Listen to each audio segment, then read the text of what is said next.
Krishna. Thank you all for joining இந்த short நோட்டீஸில். ஏன்னா நானே 5:15 தான் பார்த்தேன் மெசேஜ். ஓகே, மாதாஜி லேட்டாக போட்டிருந்துருக்காங்க போல இருக்கு. So Radhika Mataji only is handling the challenge.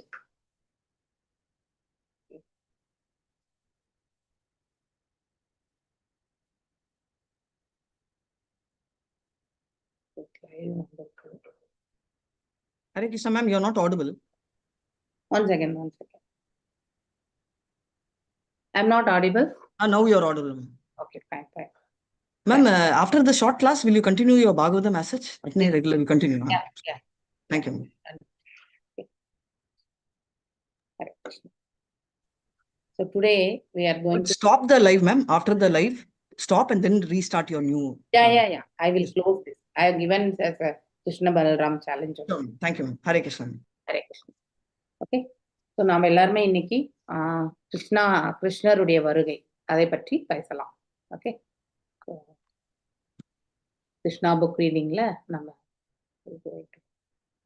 Already படிச்சது தான் நம்பர்ஸ், இருந்தாலும் ஒரு வாட்டி தி அட்வென்ட் ஆஃப் கிருஷ்ணா அதை பத்தி பேசலாம்.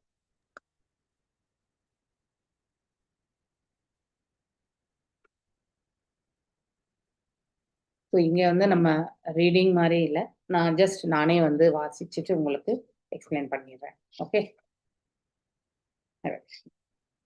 ஸோ இப்போ நம்ம எல்லாருமே கிருஷ்ணா புக்கை வந்து படிச்சுட்டு இருந்திருக்கோம். ப்ரேயர்ஸ். ஓம் நமோ பகவதே வாசுதேவாய, ஓம் நமோ பகவதே வாசுதேவாய, ஓம் நமோ பகவதே வாசுதேவாய. ஓம் அஜ்ஞானதிமிராந்தஸ்ய ஞானாஞ்சனேயशलाकया चक्षुरुन्मीलितं येन तस्मै श्रीगुरवे नमः. श्रीचैतन्यमनोभीष्टं स्थापितं येन भूतले स्वयं रूपा गदा मह्यं ददाति स्वापदान्तिकं. हे कृष्णा करुणा सिन्धु दीनबन्धो जगत्पते गोपेशा गोपिका कान्ता राधकान्त नमस्तुते. तप्त काञ्चन गौराङ्गी राधे वृन्दावनेश्वरी त्रिशाभानुसुते देवी प्रणमामि हरिप्रिये.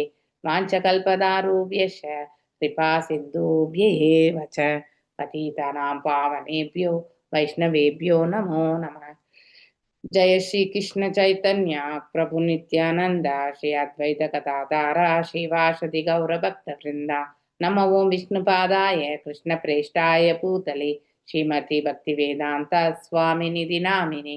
नमस्ते सारस्वते देवे गौरवाणी प्रचारिणे निर्विशेष शून्यवादे पाश्चात्य देशधारिणे. हरे कृष्णा कृष्णा कृष्णा हरे हरे, ஹரே ராமா ராம ராமா ஹரே ஹரே. நம்ம ஒவ்வொரு அதாவது பகவானுடைய அவதாரம் இந்த பிரபஞ்சத்தில் வந்து எதற்காக ஏற்படுகிறது அப்படிங்கிறது வந்து பகவத்கீதையிலுமே நம்ம படிச்சிருக்கோம் இல்லையா. பரித்ராணாய சாதுனாம் விநாசாய சதுஷ்கிருதாம் தர்ம சம்ஸ்தாபனாஸ்தாய சம்பவாமி யுகே யுகே. ஸோ there are multiple, அதாவது வெவ்வேறு அவதார காரணங்கள் என்பது பகவானுக்கு உண்டு. யுகாவதாரங்கள், லீலாவதாரங்கள், குணாவதாரம் இல்லையா. ஸோ இப்படி அநேக காரணங்கள். அது மேலும் பகவான் எண்ணிலடங்கா அவதாரங்களை எடுத்தவர், நம்மளால கவுண்ட் பண்ண முடியாது. ஆனா நம்ம குறிப்பிட்ட ஒரு 10 அவதாரங்களை பற்றி நாம தசாவதாரம் என்று படிக்கிறோம். ஸோ கிருஷ்ணராக அவர் ஸ்வயம் இந்த பிரபஞ்சத்துல வர்றதுக்கான காரணம் நம்ம எல்லாருமே படிச்சிருக்கோம் இல்லையா. ஸோ என்ன காரணம்? பூபாரத்தை வந்து குறைப்பதற்கு தான். அதர்மிகள் வந்து அதாவது அதாவது அதர்மிகள் பெருகிவிட்டதால் பூபாரத்தை தாங்க முடியாமல் பிரம்மரிடம் சென்று முறையிட்ட பொழுது எப்பொழுதும் இந்த விஷயம் நிகழ்ந்து கொண்டுதான் இருக்கும். ஸோ அப்போ பிரம்மர் என்ன செய்வார்? பார்க்கடல் ஓரம் சென்று க்ஷீரோத கஷாய் விஷ்ணு இல்லையா, க்ஷீரோத கஷாய் விஷ்ணு இடத்தில் வந்து எல்லோருமே ப்ரேயர், அதாவது என்ன ப்ரேயர்ஸ் சொல்லுங்க அவங்க பாடுறது, அது ஆக்சுவலி புருஷ சுக்தம் இல்லையா. அந்த பாடி பகவானை புகழாரங்கள் பாடி, ஸோ சிவபெருமான் எல்லாருமே பாடி பகவானுடைய தரிசனத்தை பெற்று பகவான் அதற்கு வந்து அதாவது விஷ்ணுவாக, அதாவது க்ஷீரோத கஷாய் விஷ்ணு ரூபத்தில் இருக்கக்கூடியவர் நான் கண்டிப்பாக அவதரிப்பேன் அப்படிங்கிற அந்த வாக்குறுதியை பெறுகிறார்கள். ஆனா நம்ம இந்த அவதாரம் என்று பார்க்கும் பொழுது ஸ்வயம் என்று இந்த இடத்துல கிருஷ்ணருக்கு மட்டும் உண்டு. இது ஏன்னு உங்களுக்கு எல்லாருக்கும் தெரியுமா? ஏன் ஸ்வயம் அப்படிங்கிறது வந்து? ஹரே கிருஷ்ணா. அவர் தானே எல்லாத்துக்கும் மூல காரணம். அவர்கிட்ட இருந்து தானே எல்லாமே வருது. அதனால அவர் ஸ்வயம். எஸ், ஸ்வயம் என்பது அவர்தான் இல்லையா? ஈஸ்வர பரம கிருஷ்ணக சச்சிதானந்த விக்கிரக அநாதிர் ஆதிர் கோவிந்தக சர்வகாரண காரணம் இல்லையா? அதாவது அவருக்குன்னு அவருக்குன்னு எந்த காரணமும் கிடையாது. ஆனால் அனைத்து விஷயங்களுக்கும் அனைத்து செயல்களுக்கும் அவரே காரணமாக இருக்கிறார் அப்படிங்கறத வந்து நாம நன்னா புரிஞ்சுக்கணும். வேறு அவதாரங்கள் எல்லாம் டிஃபரெண்ட். ஆனால் கிருஷ்ண அவதாரம் என்பது அவர் சுயமாக, ஏனால் கோலோகத்தில் வந்து அவர் சுயமாக அங்க இருக்கக்கூடிய கிருஷ்ணர் இங்கே வரார் அவருடைய ஒரு இதோட. மேலும் இங்க ஷீரோத கஷாய விஷ்ணு அனைத்து அசுரர்களையுமே வந்து கொல்பவர் வந்து ஷீரோத கஷாய விஷ்ணுனுடைய அம்சம் அப்படிங்கிறதையுமே நம்ம படிக்கிறோம். கிருஷ்ணர் யாரையுமே வந்து கொல்வதும் கிடையாது, விருந்தாவனத்தை விட்டு அவர் எப்பொழுதும் சென்றதும் கிடையாது. அப்படின்னா அந்த அம்சம், சோ அங்கே விருந்தாவனத்தை விட்டு சென்ற அம்சம் எதுனாக்கா விஷ்ணு தத்துவத்தோட இருக்கக்கூடியவங்க. ஏன்னா கம்சனை கொல்ல வேண்டும், அதாவது நிறைய வந்து அசுரர்களையும் சரி, மேலும் வந்து இந்த மகாபாரத போரை வந்து நிகழ்த்தணுன்றதுக்காகவே பகவான் வந்தார் இல்லையா? சோ அவர் எவ்வாறு அவதரித்தார் என்பதும் நமக்கு தெரியும். தேவகி மற்றும் வசுதேவருடைய திருமணம், அந்த திருமணத்துல வந்து அதாவது போஜ அரசர் இல்லையா, இவங்க வந்து யாரு, இந்த கம்சன் வந்து போஜ டைனாஸ்டி இல்லையா? நம்ம எது டைனாஸ்டி இப்படி வரும்பொழுது இவங்க வந்து போஜ டைனாஸ்டி. ஸோ அதாவது அந்த ஒரு அரச குலத்தை சேர்ந்தவர்கள். எது குலத்தை சேர்ந்தவர் வந்து கிருஷ்ணர். ஏன்னா வசுதேவர் வந்து எது குலத்தை சேர்ந்தவர். ஸோ இவங்க எல்லாருமே ஒரு 2-3 குந்தி போஜன். ஸோ இவங்க வந்து கம்சன் வந்து போஜா டைனாஸ்டி. இப்படி வந்து ஒரு அவங்க எல்லாரும் குறிப்பிட்ட ஒரு இதுக்கு அவங்க வந்து எல்லாருமே உறவு முறைகள் தான் எல்லாமே. இது நாம கிருஷ்ணா புக் ரீடிங்ல நிறைய இடங்கள்ல படிச்சிருக்கோம் நம்ம. இப்போ தேவகியை மனம் முடிக்கிறாங்க, தங்கையின் விருப்பத்துக்கு ஏற்றவாறு வசுதேவருக்கே வந்து மனம் முடிக்கிறார், இது நமக்கு தெரியும். ஸோ வசுதேவருக்கு எத்தனை மனைவிமார்கள்? ஹரே கிருஷ்ணா. வசுதேவருக்கு எத்தனை மனைவிமார்கள்? 8 பேரு மாதாஜி. ஹரே கிருஷ்ணா. ஓகே, அதுல வந்து ரோஹிணி, அதுக்கப்புறம் வந்து தேவகி. 2 பேர் ரொம்ப பிரசித்தி பெற்றவங்க இல்லையா? ஏன்னா தேவகியினுடைய கருவில் இருந்த 7வது சிசுவை வந்து ரோஹிணியினுடைய கருவுக்கு மாற்றப்படுகிறது. அவர்தான் பலராமராக அவதரிக்கிறது இல்லையா? சோ அப்படி பார்த்தா மெயினா வந்து பலராமரும் கிருஷ்ணரும் வந்து தேவகியினுடைய பிள்ளைகள் தான் இல்லையா? ஆனா கம்சனுடைய இந்த இதுக்காக செயலினால அவர் வந்து இடம் மாற்றப்பட்டார் இல்லையா? இப்ப எவ்வாறு பகவான் இந்த பிரபஞ்சத்தில் தேவகியினுடைய கருவுல வந்து அவதரிக்கிறார் அப்படிங்கிறதையுமே நாம படிச்சிருக்கோம் இல்லையா? சோ இந்த காலகட்டம் வரும் பொழுது, அவர் அவதரிக்க வேண்டிய காலகட்டம் வரும் பொழுது இல்லையா? சோ அங்கே என்ன நடக்கிறது? அவர் 4 கைகளுடைய தரிசனத்தை வந்து தேவகிக்கு கொடுக்கிறார். சோ தேவகிக்குடைய கருவுல எதற்காக பகவான் அவதரிக்க வேண்டும்? யாருக்காவது தெரியுமா? What is the story behind that? ஒரு காரணம் இருக்கிறது. ஏன் பகவான் வந்து தேவகியினுடைய கருவை தேர்ந்தெடுத்தார் அவதரிப்பதற்கு அப்படிங்கிறது யாருக்காவது தெரியுமா? முன்னாடி அவங்க பிரார்த்தனை மாதாஜி 3 தடவை மகனா பிறக்கும். அவங்களுடைய பிரார்த்தனை. முன்னாடி எந்த நாமத்துல அவர் அவதரித்தார்? விஷ்ணி கர்ப்பா இல்லையா? சோ அதாவது அவங்களுடைய இதுல வந்து அவதரித்தார் அப்போ. சோ பகவான் அதுக்கு அடுத்து வேற எங்க அவதரிச்சார்? ஹரே கிருஷ்ணா. ஆல்ரெடி மாதாஜி உங்களுக்கு நிறைய வாட்டி சொல்லியிருக்காங்க, நீங்க தான் சொல்லலாம். ஓகே, யோசிச்சு சொல்லுங்க, கிளாஸ் எண்டுக்குள்ள நம்ம கண்டினியூ பண்ணலாம். அடுத்து என்ன மாதாஜி 3 அவதாரங்கள் எவ்வாறு எடுத்தார் அப்படிங்கிறத வந்து சொல்லணும். எந்தெந்த நாமங்கள்ல வந்தார் பகவான்? 1 கிருஷ்ண நாமம், இன்னொன்னு வந்து நானே சொல்லிட்டே இருப்போம் விஷ்ணு கர்ப்பா அந்த இது. 2வது யார், இன்னொன்னு 1 யாருன்றத நீங்க சொல்லணும். ஓகே, வாமனரா வந்தார் மாதாஜி. ஹரே கிருஷ்ணா. ஓகே, சோ அப்படி நம்ம வந்து பகவானுடைய லீலைகளுக்கு வந்து நம்ம பேசிண்டே போலாம். ஓகே, ஓல்டே இல்ல, நம்ம ஆயுள் முழுக்க கூட பத்தாது பகவானுடைய லீலைகளை பற்றி பேசுவதற்கு. நமக்கு நமக்கு தெரிஞ்சது சிறிதளவு தான். ஸோ அந்த சிறிதளவுல நாம இந்த இடத்துல அதாவது படிக்கிறோம் நம்ம. இப்போ பகவான் எவ்வாறு அவதரிக்கிறார்? அந்த அவதரிக்கும் காலம் வரும்பொழுது அவர்கள் முன்னாடி தேவகி மற்றும் வசுதேவர் முன்னாடி வந்து தோன்றுகிறார். எவ்வாறு தோன்றுகிறார்? 4 கைகளுடைய 4 கரங்கள் கொண்ட நாராயணர் தோன்றுகிறார். ஆனால் தேவகி தாயார் என்ன சொல்றாங்க? என்னுடைய குழந்தை ஒரு சாதாரண குழந்தையாக இருக்கணும் நீங்க அப்படின்னு கேட்டுக்க பிறகு அவங்க வந்து இந்த தெய்வீக அம்சத்தை வந்து அந்த அம்சத்தோடு என்னுடைய குழந்தை வேண்டாம். ஏன்னா அவங்களுக்கு ஒரு குழந்தை 4 பேர்கள்லாம் ஒரு கடவுள் அப்படின்னு நினைச்சிட்டு பிகம் இல்லையா? அந்த குழந்தை வந்து ஒரு சாதாரண குழந்தையா பிறக்கணும்னு அவங்க வேண்டிட்டாங்க, எல்லா குழந்தைகள் போல. ஸோ இறைவன் என்றால் அவரை எடுத்துட்டு நம்ம வந்து அவருக்கான மரியாதைகள் தான் நம்ம செலுத்த முடியுமே தவிர நம்மள ஒருத்தரா வந்து அவரை கன்சிடர் பண்ண முடியாது இல்லையா? அதற்காக அவங்க வந்து வேண்டிக் கொண்ட இணங்க பகவான் 2 கைகளுடைய மகனாக யாருடைய ஹிருதயத்துல வந்து இடம் பெயர்கிறார்? அதாவது அந்த அம்சத்தை கொண்டு வசுதேவருடைய ஹிருதயத்துக்கு போகிறார். வசுதேவனுடைய ஹிருதயத்திலிருந்து தேவகி தாயாருடைய ஹிருதயம், அதன் பிறகு அவருடைய கருவுக்குள்ள செல்கிறார். ஸோ இவ்வாறாக பகவான் அவதரிக்கக்கூடிய நிலை வந்து ஏற்படுகிறது. ஸோ நாம இப்படிப்பட்ட புகழாரங்கள் கொண்ட பகவானுடைய செயல்களை நம்மளால முழுமையாக புரிந்து கொள்ள முடியாது. ஓரளவுக்கு தான் நம்மளால புரிந்து கொள்ள முடியும். அதுவும் ஒரு பக்தருடைய கருணையால தான். இன்றைக்கு நாம் எந்த தூய பக்தருடைய கருணையால இங்க வாசிச்சுட்டு இருக்கோம்? எல்லாமே ஸ்ரீல பிரபுபாதருடைய கருணையால இல்லையா? நம்ம ஆச்சாரியா இல்லைன்னா இன்னைக்கு நாம இந்த பிளாட்ஃபார்ம்ல கண்டிப்பா வாசிக்க முடியாது. ஏன்னா அனைத்தையுமே தொகுத்து கொடுத்திருக்காரு நமக்கு.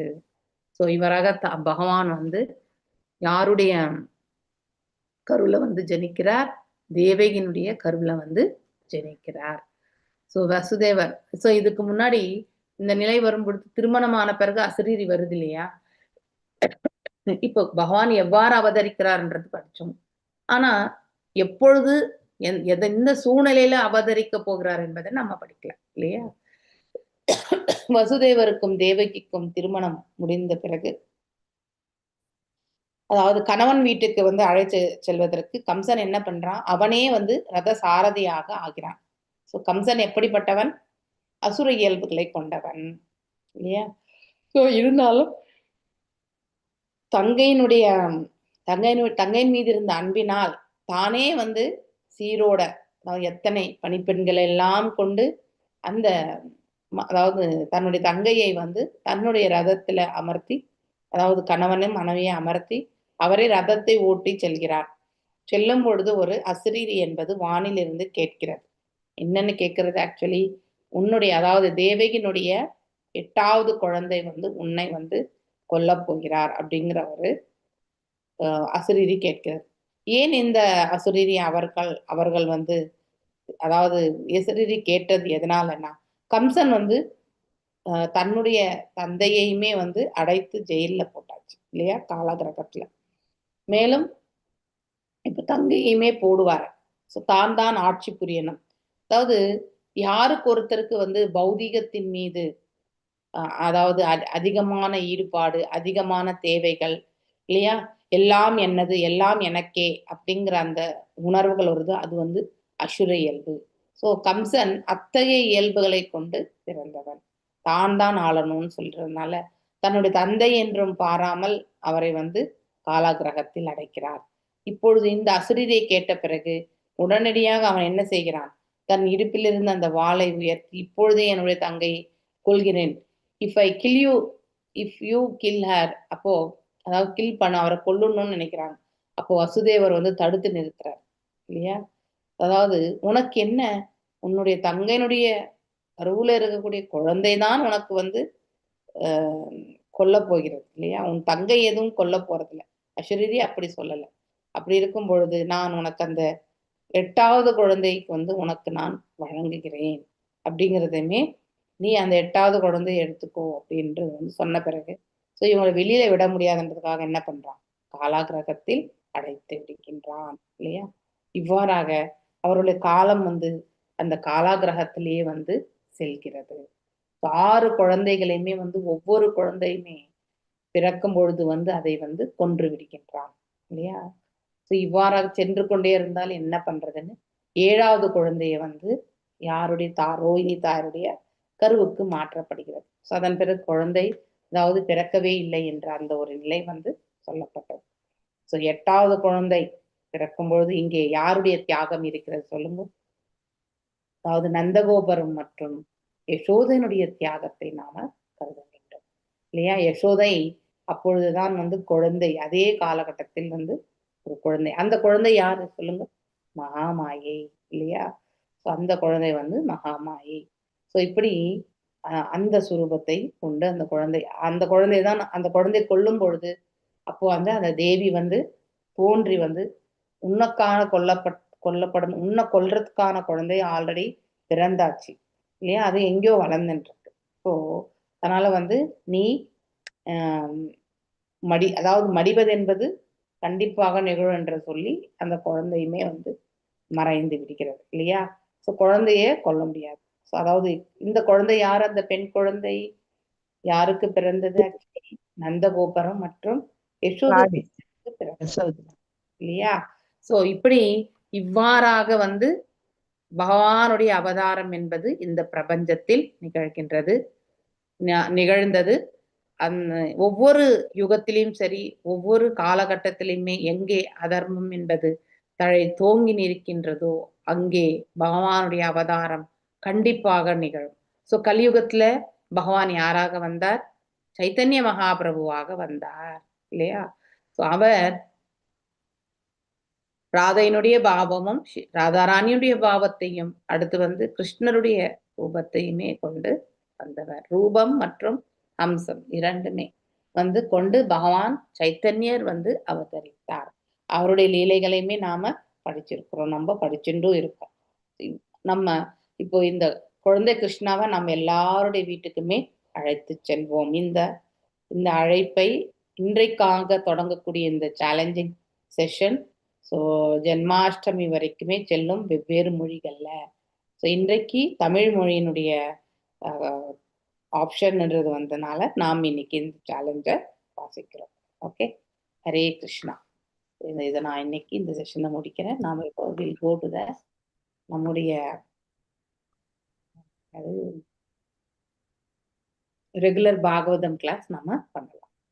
ஓகே, ஏதாவது நீங்க யாராவது ஏதாவது சொல்லணும்னாலும் ப்ளீஸ் கேலரியில பண்ற வீடியோ ஆன் பண்ணிட்டு சொல்லுங்க. அதுக்கப்புறம் தான் நான் வந்து லைவ் ஸ்டாப் பண்ணுவேன்.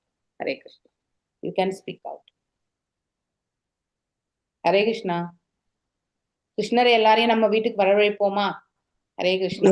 மாதாஜி எல்லாரும் நீங்க எல்லாருமே இந்த சேலஞ்சில கலந்துட்டீங்களா? கலந்துட்டோம் மாதாஜி. Hare Krishna. Everyday we have to பாடுறோம் மாதாஜி. பாட்டு பாடுறோம். பாட்டு பாடுறீங்களா? பாடுங்க. இப்ப பாடவா மாதாஜி? இப்ப பாடவா மாதாஜி? பாடுவீங்க, என்ன பாட்டு பாடுவீங்கன்னு சொல்லுங்க ஃபர்ஸ்ட். மாதாஜி தேர்ஸ்டே எனக்கு தமிழ் டீம் கொடுத்துருக்காங்க மாதாஜி. 8 to 9 அந்த டிராமா பாட்டு கதை எல்லாம் சொல்லியிருக்காங்க. அதை சொல்றாங்க கலாவதி மாதாஜி பாட்டு அது தேர்ஸ்டே எனக்கு மாதாஜி. ஓ தேர்ஸ்டே. சரி, இன்னைக்கு நான் என்ன பண்றேன்னா கிருஷ்ணர் நான் ஒரு பாட்டு யசோமதி நந்தனை பாடிறேன். நான் இப்போ நீங்க பாடுங்க மாதாஜி, உங்க பின்னாடி நாங்க பாடுறோம் மாதாஜி. ஹரே கிருஷ்ணா.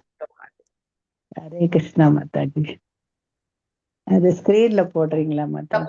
போடுறேன். யசோமதி நந்தன நிறைய மாதாஜியும் அது சொல்லி கொடுத்துருக்குறாங்க. அப்புறம் அந்த மகாலட்சுமி மாதாஜியோட பொண்ணுகளும் இதே பாட்டு சொல்லி தந்தாங்க மாதாஜி. ஓகே, நாம இப்போ இன்னைக்கு கிருஷ்ணரை நம்ம வீட்டுக்கு அழைச்சு செல்வோம்.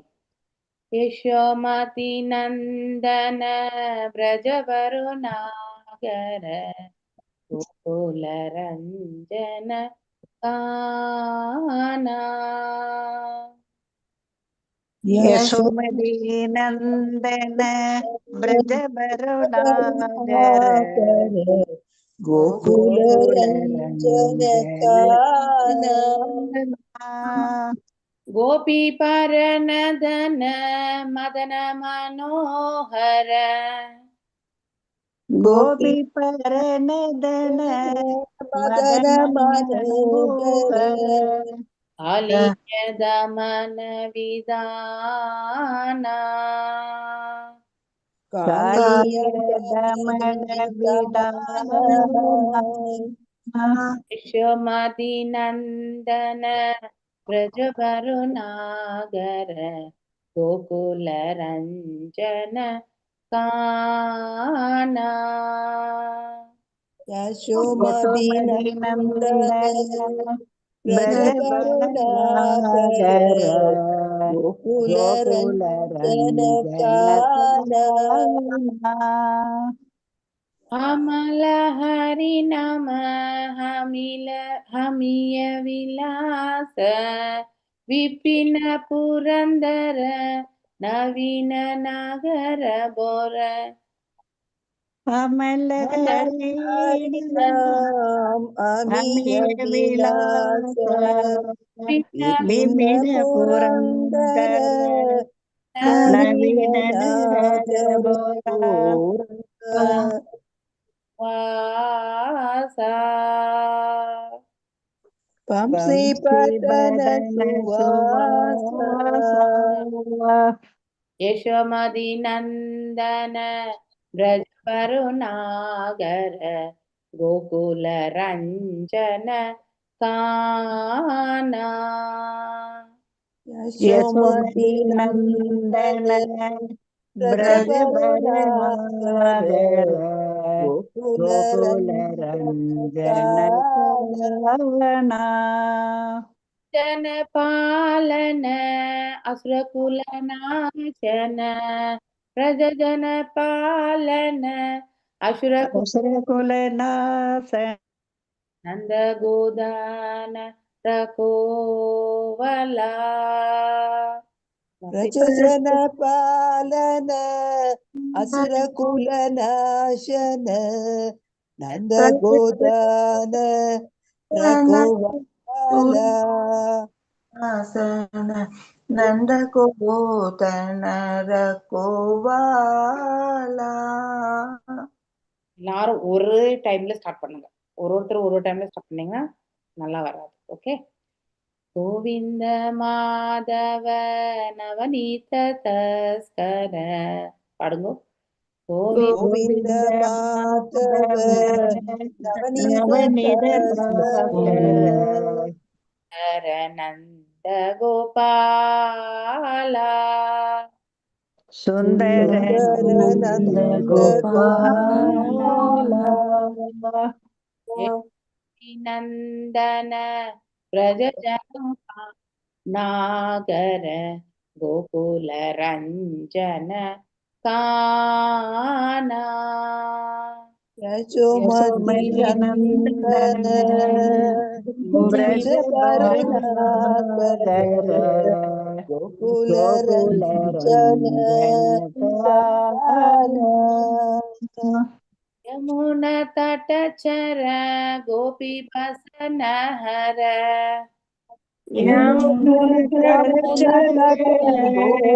கோபி பசன ரசிகா கிருபமோயா ரசரசிகா கிருபமோயா நாத வல்லப விருந்தவன நட்டபர